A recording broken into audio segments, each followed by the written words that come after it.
Hello friends, National Environment and Engineering Research Institute. So இந்த research institute பார்த்தீங்க அப்படின்னா மகாராஷ்டிராவில் இருக்குது. அது போக இதுக்கான ஜோனல் சென்டர்ஸ் பாருங்கள், டெல்லி, மும்பை, நம்ம சென்னை லொக்கேஷன்லேயும் இருக்குது. சரிங்களா? இங்கேருந்து junior secretariat assistant notification announce பண்ணியிருக்காங்க. ஸோ ஜஸ்ட்டு நீங்கள் +2 மட்டும் பாஸ் பண்ணியிருக்கீங்க அப்படின்னா போதும், இதுக்கு நீங்கள் அப்ளை பண்ணிக்கலாம். So online application April 1 open பண்ணுறாங்க. லாஸ்ட் டேட் April 30க்குள்ளே நீங்கள் அப்ளை பண்ணி முடிச்சிடணும். ஜூனியர் செக்ரட்டரியேட் அசிஸ்டண்ட், ஸோ நிறைய பிரான்ச்சில் அனௌன்ஸ் பண்ணியிருக்காங்க. ஜென்ரல், ஃபினான்ஸ் அண்ட் அக்கௌண்ட்ஸில் அனௌன்ஸ் பண்ணியிருக்காங்க. அண்ட் தென் ஸ்டோர் அண்ட் பர்ச்சேஸில், இந்த மாதிரி டிஃப்ரெண்ட் டிபார்ட்மெண்ட்டில் உங்களுக்கு வேக்கன்சி இருக்குங்க. இப்போ ஜென்ரலில் பார்த்தீங்க அப்படின்னா ஒரு 14 வேக்கன்சி இருக்குது.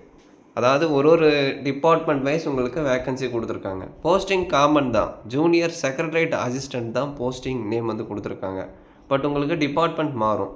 ஸோ ஜென்ரல் டிபார்ட்மெண்ட்டில் எவ்வளோ வேக்கன்சி இருக்குது, ஃபினான்ஸ் அண்ட் அக்கௌண்ட்ஸில் எவ்வளோ வேக்கன்சி, ஸ்டோர் அண்ட் பர்ச்சேஸில் எவ்வளோ வேக்கன்சி, ஸோ இந்த மாதிரி category wise vacancy, total vacancy காமிச்சிருப்பாங்க, செக் பண்ணிக்கோங்க. சரி ப்ரோ, என்ன ஏஜ் இருக்கணும் அப்படின்னா மினிமம் 18 இருக்கணும். ஸோ 18லேருந்து 28 ஏஜுக்குள்ளே இருக்கீங்க அப்படின்னா நீங்கள் அப்ளை பண்ணிக்கலாம். 7th பே கமிஷன் படி உங்களுக்கு 19லேருந்து 63,000 சேலரி இருக்கும். ஸோ பேசிக் சேலரி 19,000 இருக்கும். ப்ளஸ் அது போக உங்களுக்கு சென்ட்ரல் கவர்மெண்ட் அலவன்ஸு, DAHR இதெல்லாமே இருக்கும். ஓகேங்களா? அது போக உங்களுக்கு ரிட்டையர்மெண்ட் பெனிஃபிட், பென்ஷனு அதெல்லாமே இருக்குது.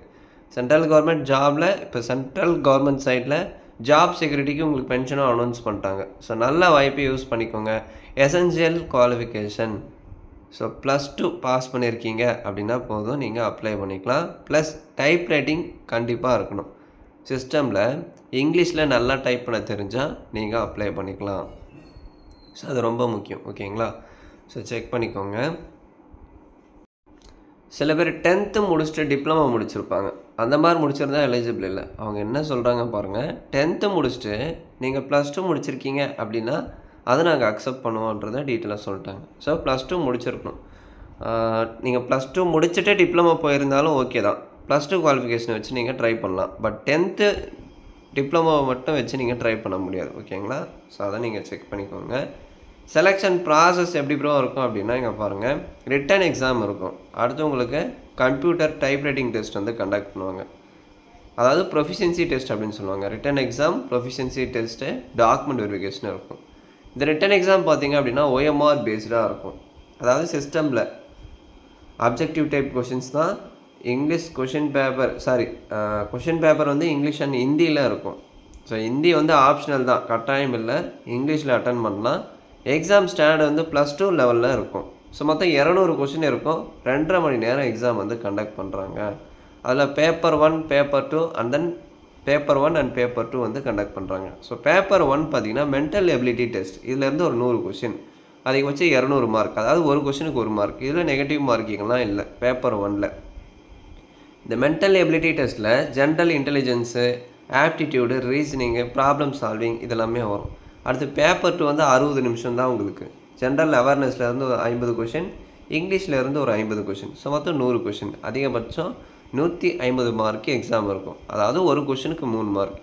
இதில் நெகட்டிவ் மார்க்கிங் இருக்குது. பேப்பர் 1ல் நெகட்டிவ் மார்க்கிங் கிடையாது. பட் பேப்பர் 2ல் நீங்கள் தப்பாக ஆன்சர் பண்ணுற ஒரு கொஷினுக்கும் நெகட்டிவ் மார்க்கிங் இருக்குது அப்படின்னு சொல்லிட்டாங்க. ஸோ அதை செக் பண்ணிக்கோங்க. அடுத்து மெரிட் லிஸ்ட்டு.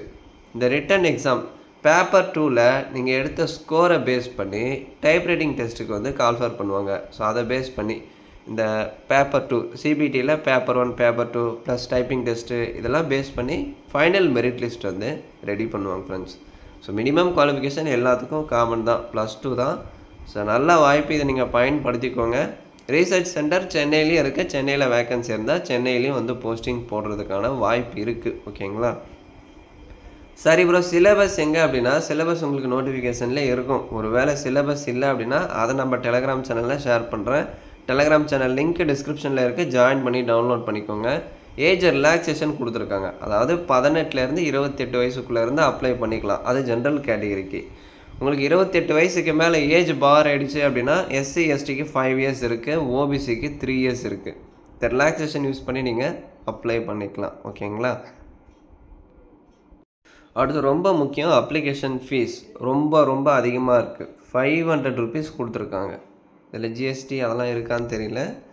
அப்ளிகேஷன் ஃபீஸ் மட்டும் 500, அதுவும் நான் ரீஃபண்டபிள் தான். ஒரு முறை பே பண்ணிட்டீங்க அப்படின்னா ரீஃபண்ட் பண்ண மாட்டாங்க. அதாவது நீங்கள் நோட்டிஃபிகேஷன் எதுவுமே படித்து பார்க்காம எலிஜிபிளாக இல்லை, நீங்கள் பே பண்ணிட்டீங்க, தெரியாமல் பே பண்ணிட்டீங்க அப்படின்னா அந்த ஃபீஸை ரீஃபண்ட் பண்ண மாட்டாங்க.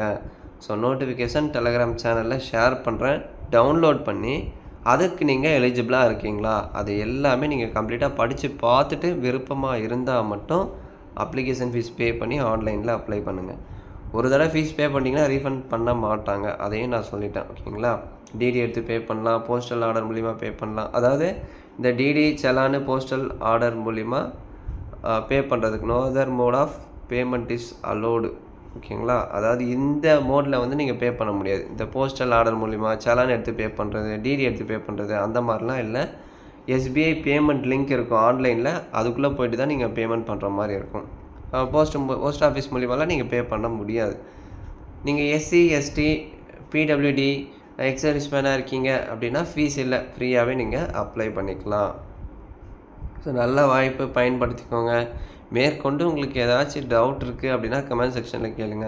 ட்ராவலிங் அலவன்ஸ் எல்லாம் இல்லை, அதாவது உங்கள் சொந்த செலவில் போயிட்டு தான் நீங்கள் ரிட்டன் எக்ஸாமாக இருக்கட்டும், டைப்பிங் டெஸ்ட்டாக இருக்கட்டும், அது எல்லாமே உங்கள் ஓன் மணியை ஸ்பெண்ட் பண்ணி தான் நீங்கள் அட்டன் பண்ணுற மாதிரி இருக்கும். அதுக்கான ட்ராவலிங் அலவன்ஸ் அதெல்லாம் எதுவுமே தரமாட்டாங்க. சரிங்களா? எல்லாமே உங்களுடைய ஓன் மணி தான், நீங்கள் தான் போயிட்டு அட்டன் பண்ணுற மாதிரி இருக்கும். சென்டர் மேபி உங்களுக்கு சென்னையில் தான் இருக்கும். ஸோ அப்ளை பண்ணுறதுக்கான அஃபிஷியல் வெப்சைட் www.neeri.res.in இல்லை அப்படின்னா careers.neeri.res.in இந்த வெப்சைட்டில் போய்ட்டு நீங்கள் ஆன்லைனில் அப்ளை பண்ணிக்கலாம். ஓகேங்களா? உங்களுக்கு அப்ளை வீடியோ வேணும் அப்படின்னா சொல்லுங்கள், நான் அப்லோட் பண்ணுறேன். பேமெண்ட் பண்ணி முடிச்சுட்டா மட்டும்தான் அப்ளிகேஷன் பிரிண்ட் அவுட் எடுக்க முடியும். அதையும் வந்து இங்கே டீட்டெயிலாக சொல்லியிருக்காங்க. ஒன்ஸ் நீங்கள் பேமெண்ட் கம்ப்ளீட் பண்ணிங்க அப்படின்னா மட்டும்தான் கீழே பிரிண்ட் அவுட் அந்த சிம்பிள் வரும், அது கிளிக் பண்ணி நீங்கள் பிரிண்ட் அவுட் எடுக்க முடியும். பேமெண்ட் பண்ணலை, கம்ப்ளீட் பண்ணலை அப்படின்னா நீங்கள் அப்ளிகேஷன் பிரிண்ட் அவுட் எடுக்க முடியாது. அதையும் நான் டீட்டெயிலாக சொல்லிடுறேன். ஓகேங்களா? அதே மாதிரி ஆன்லைனில் அப்ளை பண்ணுறப்ப என்னென்ன டாக்குமெண்ட்ஸ்லாம் அப்லோட் பண்ணணும், அது அதிகபட்சம் 1 MB சைஸுக்குள்ளே இருக்கணும்.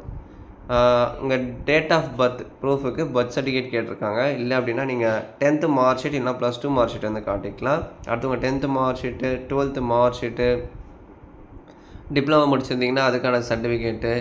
அடுத்து பார்த்தீங்க அப்படின்னா உங்கள் கேஸ்ட்டு சர்டிஃபிகேட் கேட்டிருக்காங்க. இது எல்லாமே ஆன்லைனில் நீங்கள் அப்லோட் பண்ணுற மாதிரி இருக்கும். அதாவது அடுத்து நீங்கள் எஸ்பிஐயில் பேமெண்ட் பண்ணுறீங்க இல்லையா, பேமெண்ட் பண்ணிவிட்டு அந்த ரெசிப்டை பிரிண்ட் அவுட் எடுத்துருங்க, அதையும் ஸ்கேன் பண்ணி ஆன்லைனில் அப்லோட் பண்ணணும். ஸோ இந்த டாக்குமெண்ட்ஸ் எல்லாம் நீங்கள் அப்லோட் பண்ணுற மாதிரி இருக்கும். அதிகபட்சம் 1 MB சைஸுக்குள்ளே இருக்கணும். அப்ளிகேஷன் ஹார்ட் காப்பி போஸ்ட் மூலிமா சென்ட் பண்ண வேண்டிய அவசியம் இல்லை, அது சென்ட் பண்ணக்கூடாது. ஆன்லைனில் அப்ளை பண்ணி பிரிண்ட் அவுட் எடுத்து வச்சுக்கோங்க, அது மட்டும் போதும். இந்த வீடியோவை நிறைய பேருக்கு ஷேர் பண்ணுங்கள். பிடிச்சிருந்தா ஒரு லைக் கொடுத்து கமெண்ட் பண்ணுங்கள். தேங்க்ஸ் ஃபார் வாட்சிங்.